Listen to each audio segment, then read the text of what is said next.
Dude, another wake. No way. Look at that wake. Look at the size of that wake. Got him. Got him. Yeah, look at him. Dude, good fish. Good fish. Good fish. Oh, there's 5 giants chasing him, dude. Yeah. Oh my God. We can have all the excuses in the book, and we can point fingers in any direction we want. But that's exactly why this is a sport, because every day can present new challenges. And in this day and age, things are even tougher. With new technology, more popularity, and more educated anglers, thanks YouTube, our lakes and waterways are getting more pressure than they ever have before. So today, I'm gonna help you out. I'm gonna give you my top 3 places to find fish where no one else is looking. It's where to find fish on a pressured lake, today on Captain's Corner.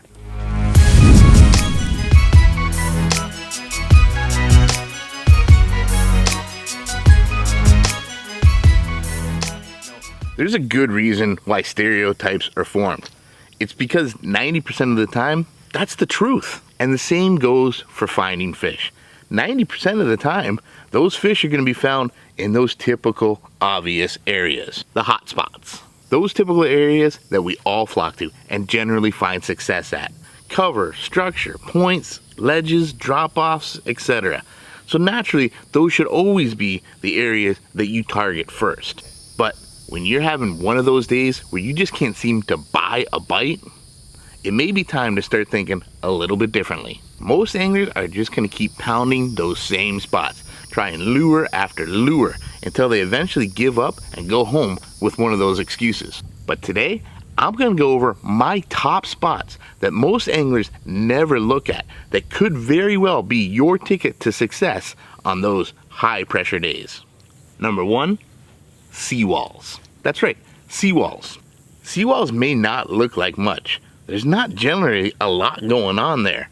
There's not usually a lot of vegetation, not much in the way of contours or other structure for bass to hide in, and not often is there even shaded areas that you would target.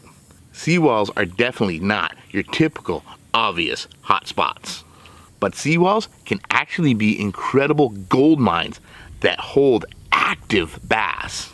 And here's why. Number 1, you have to consider why the seawall was built there in the first place.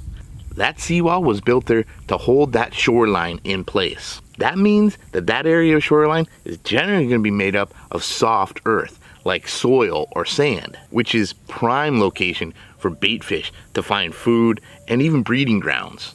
It also means that that area of shoreline must receive a good amount of lake effect and or current, elements that threaten that shoreline. That constant commotion of waves and current creates turmoil up against that seawall. That turmoil actually creates a fair amount of oxygen-rich water. And that can make an extraordinary difference when the water is really hot. Hot water depletes itself of oxygen. So an area that has a lot more oxygen and flowing water is a natural magnet for bass. But the main reason I turn to seawalls is the same reason that active bass are there in the first place.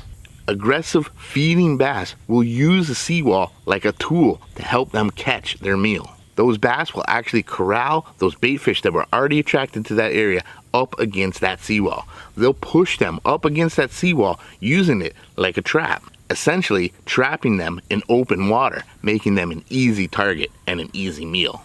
And that is just a gold mine that most anglers are going to pass right by. If there's bass there, they are active and feeding. They're there to eat.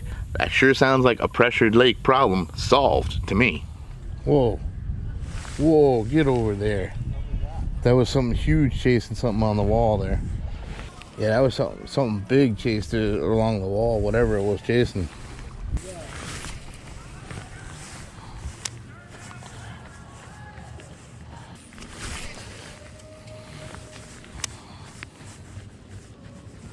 Whoa.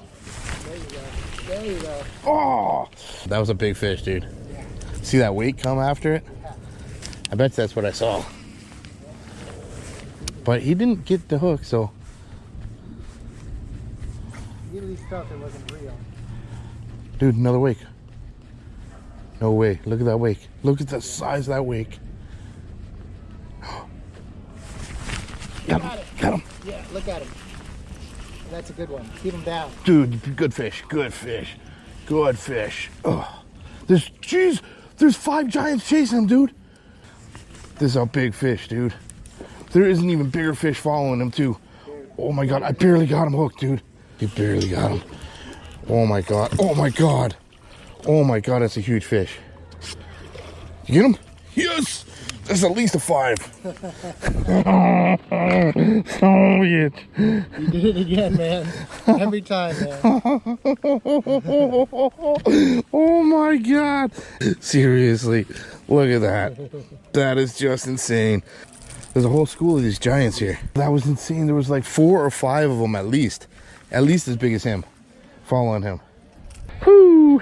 Guys, can you freaking believe it? Struggling all day, really. And then we just nail it. Just a flipping giant here. And there was a whole school of these guys there. So I hope to God we can go back and get some more.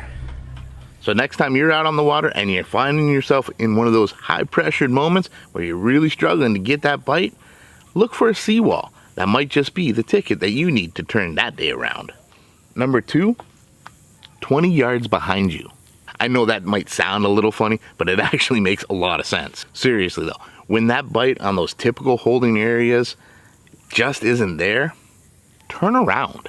Everyone else is going to be facing forward, hammering away at those typical targets. They're going to be 10 yards just in front of that weed line, those lily pad patches, the shoreline structure, the overhanging bushes, the sawgrass, the bullwhips, firing lure after lure right at and into all those obvious targets. That's what we're all conditioned to do. Seek out the obvious targets and pick it apart until you find success. And yeah, most days, that's going to work out great for you. But on those days when those bass are really feeling the pressure in those spots, there's a good chance they haven't gone too far. Instead of facing that cover, turn around and fish the open water outside of it. Most likely, you're going to find areas outside of that cover in the open water that hold fish on submerged cover and structure.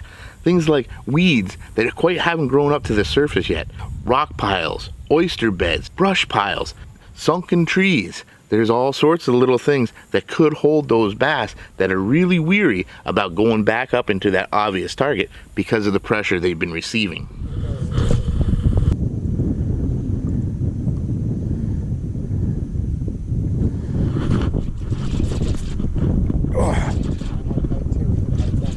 Oh, this is a big fish. This is a good fish. There you go, Mikey. Oh my God, it's a giant! It's a giant. Oh my God. You want the net? Yeah. Dude, that's a big fish. Woo, son! Oh.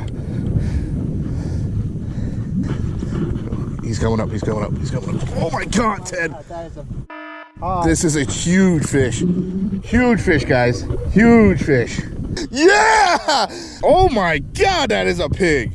That's got to be a 6, 7. It's like a 6. 6.5. Oh my God. Oh my God. Look at this hog. Oh! Woo! Wow. That is a heavy fish.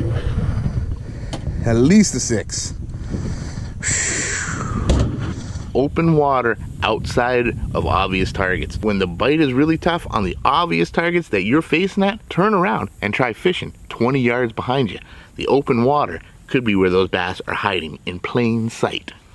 And number 3, right back at the beginning, right back where you started, at the boat ramp and the area surrounding it. This one always made me wonder why, and I'm no different than any of you. We study our maps, our charts, our graphs. We spend hours scouting out areas on lakes that we think would be prime areas. We load up our boats, we launch the boat, fire up the engine, and haul butt all the way across the lake to those spots that we figured would be the best areas to target. Never paying much mind to where we just started, and I can almost guarantee we've all thought of this at one point or another. And we probably even commented on it as we're coming out of the boat ramp. Man, it sure looks fishy here. But yet we rarely ever stop and check it out. And that right there is a good enough reason on those high pressure days, those struggling days, why you should go right back to the boat ramp and try that area, because no one ever does. But the greatest reason is actually very simple, especially on the bigger lakes and bodies of water, the ones that hold tournaments often.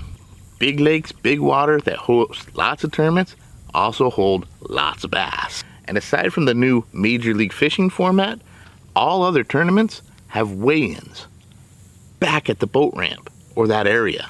All those anglers fly all over that body of water, collecting the biggest and best bass that they can catch. And they stuff them all in their live well, and they haul them all right back to the boat ramp. Where do you suppose all those bass get released?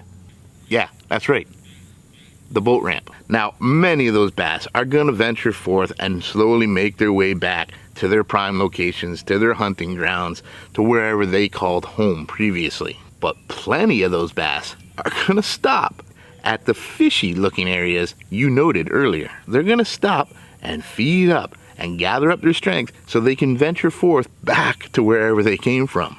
Sometimes they never leave. Now you got a spot that's loaded with the biggest and best bass tournament anglers could catch and find right where you started. And 90% of us go right on by. Guys, got a jig. Oh, he swiped at it twice.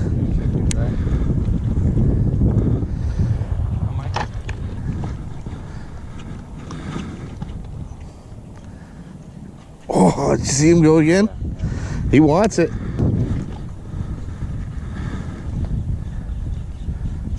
Oh, got him.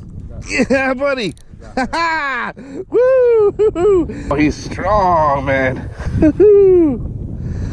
That's a strong fish. Check it out. And on that new Royal Legend Elite reel, throwing a little hair jig. A beautiful fish. Just, yeah! Fat. Look, another one Is a thing of beauty. That's why we kept missing him. He's missing part of his lip. That's why we kept missing him. No wonder. Awesome. On that little hair jig, finally got her. That is a thing of beauty right there. Great job. Look at that. On the Royal Legend Elite. Yeah, bro. You said you wanted to catch him on that. I did, man. And you Did. got What a gorgeous fish. That's awesome. Wow. Awesome. All on video. Cast to catch, baby. Yeah, baby. Let's let him go. Thank you, my friend. Woo! That was killer. That's awesome. So yeah, when you're out there and you're struggling and you can't find that bite, go right back to where you started. Go back to the boat ramp. Chances are, you're the only one fishing it. You know, there's an old saying that goes, 90% of the fish can be found in 10% of the water. But that could very well also mean that 90% of the anglers are there too.